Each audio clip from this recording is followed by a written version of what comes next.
The neighborhood kids called her the running woman, though none of them knew why Olivia Mercer ran every morning with a determination that seemed too heavy for a quiet suburban street.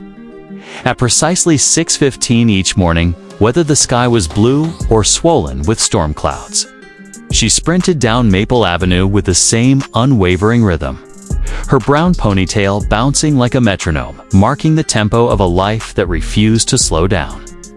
Today was no different, except for the phone clutched in her hand like a lifeline, her fingers tightening around it every few seconds, as if afraid the device might slip away along with the fragile balance.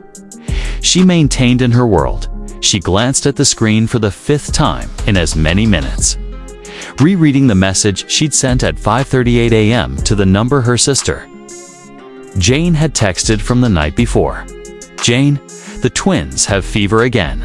Can't make it to work today. Need to reschedule Mr. Patterson's meeting. Please let everyone know." She'd expected a groggy but understanding reply. Maybe a sigh, maybe a "don't worry, I'll handle it." She expected her sister, her closest support system. But the message that pinged back 3 minutes later was not from Jane. Wrong number. But twins with fever sounds serious. Do you need help? Olivia had typed back a quick apology and shoved the phone into her bag, mortified and exhausted. There was no time to think. She had twins upstairs who were burning up, a business barely staying afloat, and a life that felt like it was constantly demanding more from her than she ever had to give. Single motherhood wasn't for the faint of heart, but she had made it this far. Even when the world whispered that she wouldn't as she reached the end of Maple Avenue. She slowed to a stop, pressing her palms to her knees and exhaling deeply. Her breath fogged in the cold morning air. Her muscles burned, but the physical pain was easier to bear than the emotional strain of another chaotic day. Running kept her sane. Running made her feel, if only for a moment, that she wasn't drowning. But today, even the steady thrum of her heartbeat couldn't silence the creeping worry clawing at her chest when she pushed open the front door. The familiar scent of lavender cleaner mixed with children's cough syrup greeted her.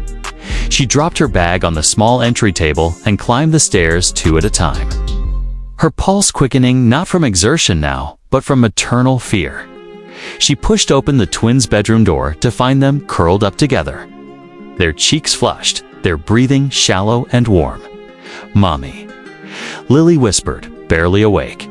"I'm here, sweetheart," Olivia murmured, brushing the damp hair away from her daughter's forehead. She checked her son Liam next, pressing the thermometer against his skin and waiting. The numbers blinked onto the screen, 102.8.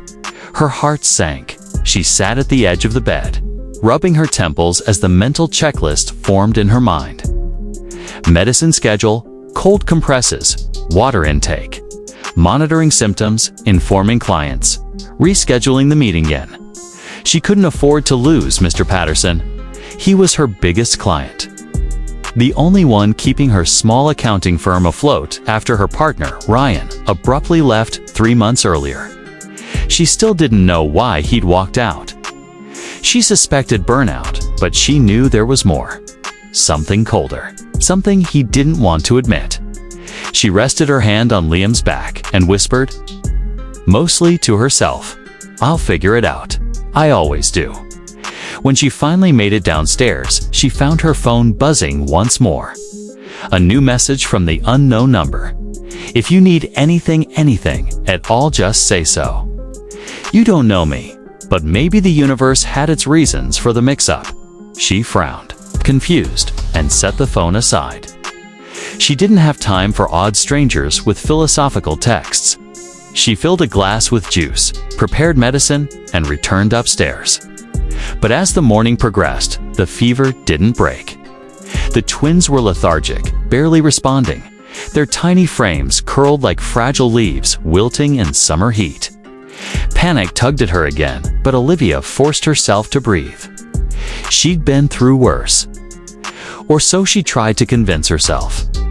Hours later, after calling the pediatrician's office and being told no appointments were available until the afternoon, Olivia's frustration peaked. They have fevers over 102, she argued into the phone. They're 4 years old. Please, I need someone to see them. We understand. Ma'am, but we're fully booked today. The receptionist's voice was apologetic but unyielding. I don't have anyone else, Olivia said, her voice cracking despite her effort to remain calm. There was a pause on the other end. I'll put you on the priority list. If someone cancels, we'll call. Thank you, she whispered, though it didn't feel like enough. Just as she hung up, her phone buzzed again. The same unknown number. If the twins are that sick, you shouldn't be handling this alone. Let me help. She stared at the message. It was intrusive, yet oddly sincere. Still, she wasn't about to accept help from a stranger. She didn't reply. Noon came and went.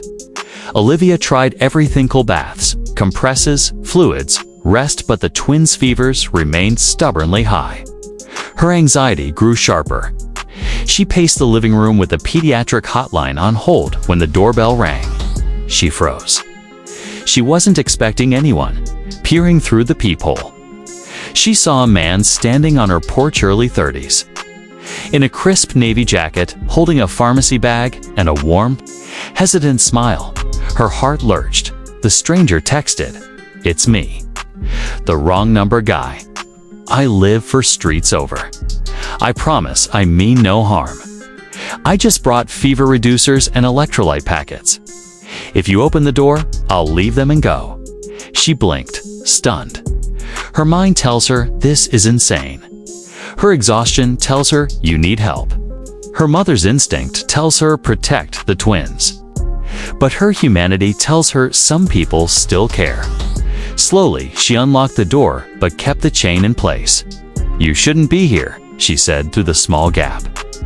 "I know," he replied gently. "But you sounded like someone who needed a break." "I'm Ethan, by the way. Why would you do this?" she asked, suspicious but not unkind. "Because 3 years ago, someone did the same for me when my niece got sick. And because it seemed like you're doing this alone." Olivia swallowed hard but nodded. "Leave the bag." "Thank you." He set it down, stepped back, and raised his hands in polite surrender. "Take care of your kids. And if things get worse, call me. I'm not a creep, I swear. Just a neighbor who got the wrong text at the right time." She closed the door.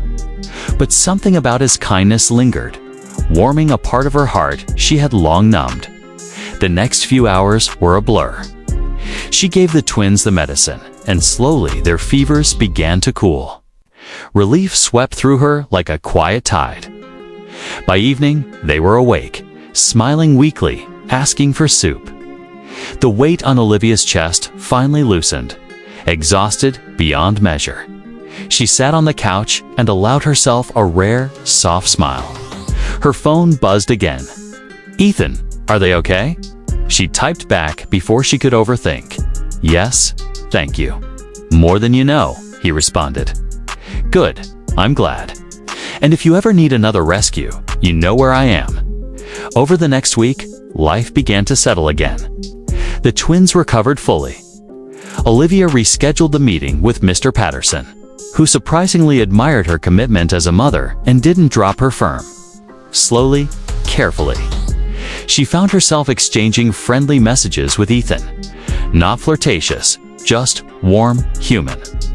One evening, while she folded laundry on the couch, Ethan texted, "I'm heading to the park. Want to join me with the twins?" She hesitated. She wasn't ready for anything more than a simple life. But maybe that was all he meant. Maybe she deserved this small moment of ease. "We'll be there in 10, she replied. When they arrived, Ethan was sitting on a bench beneath a sprawling oak tree, kicking at the fallen leaves with casual ease. The twins ran ahead, laughing, healthier than ever. Olivia walked slowly, watching Ethan rise to greet them with a smile that reached his eyes. "You're the running woman," he said, with a teasing grin. "Everyone in the neighborhood talks about you." "Oh God," she groaned. Do I want to know what they say? Just that you run like you're racing the sun. She laughed, startled by the warmth of the moment. Maybe I am. As the twins played, Ethan sat beside her. You don't have to run alone all the time, you know, he said softly.